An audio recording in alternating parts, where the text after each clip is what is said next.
ఉత్తర తెలంగాణలో హుస్నాబాద్ నియోజకవర్గాన్ని భవిష్యత్తులో మరింతగా అభివృద్ది చేస్తానని సీఎం రేవంత్ రెడ్డి చెప్పారని మంత్రి పొన్నం తెలిపారు. డిసెంబర్ 3న సీఎం రేవంత్ రెడ్డి పర్యటన సందర్భంగా ఏర్పాట్లను పొన్నం పరిశీలించారు. హుస్నాబాద్ లో 35 కోట్లతో నిర్మించనున్న శాతవాహన ఇంజనీరింగ్ కాలేజ్ భవనం, ఏటీసీ అడ్వాన్స్ సెంటర్, ఉమాపూర్లో 10 కోట్లతో అర్బన్ పార్క్ తో పాటు పలు అభివృద్ది కార్యక్రమాలకు సీఎం రేవంత్ రెడ్డి శంకుస్థాపన చేస్తారని పొన్నం తెలిపారు.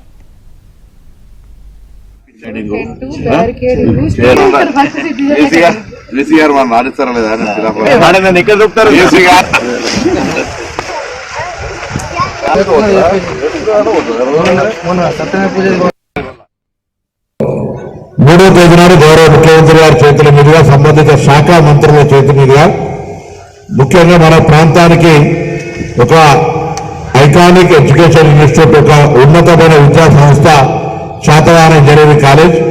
అది మనం ప్రస్తుతానికి మనం పాలిటెక్నిక్ కాలేజీలో షిఫ్టింగ్ సిస్టంలో నడుపుతా ఉన్నట్టు అది చదువు చేయడం జరుగుతూ ఉంది. అందుకు సంబంధించి నిన్ననే 35 కోట్ల జీవో వచ్చింది. దాని ఫౌండేషన్ కార్యక్రమం జరుగుతుంది.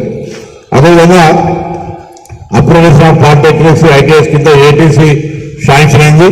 దాన్ని కూడా గౌరవ ముఖ్యమంత్రి గారి చేతుల మీదుగా ఫౌండేషన్ జరుగుతుంది. ముఖ్యమంత్రి గారు వచ్చినప్పుడు తప్పకుండా హుస్నాబాద్కు ఒక రింగ్ రోడ్ ఉండాలని, అదేవిధంగా safe drinking water permanent source ఒకటి ఉండాలని, ఇతరత్ర ఒక కబడ్డీ అకాడమీ కూడా మనం తీసుకుంటాను. అది కూడా వారితోటి ప్రకటింపజేసే అంశము లేదా ఒక ప్రాంతం.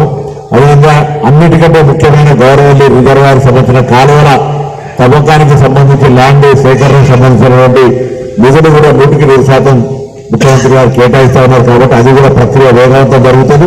అందరికంటే ఆదర్శవంతంగా ఇప్పుడు మన గౌరవ ముఖ్యమంత్రి గారు కొడంగల్ని కోనసీమ చేస్తున్నట్టుగా అది దక్షిణ తెలంగాణలో అయితే ఉత్తర తెలంగాణలో హుస్నాబాద్ అంతకంటే మంచిగా డెవలప్మెంట్ చేయాలనే ఆలోచనతోటి అందరూ సహకారం తీసుకుంటూ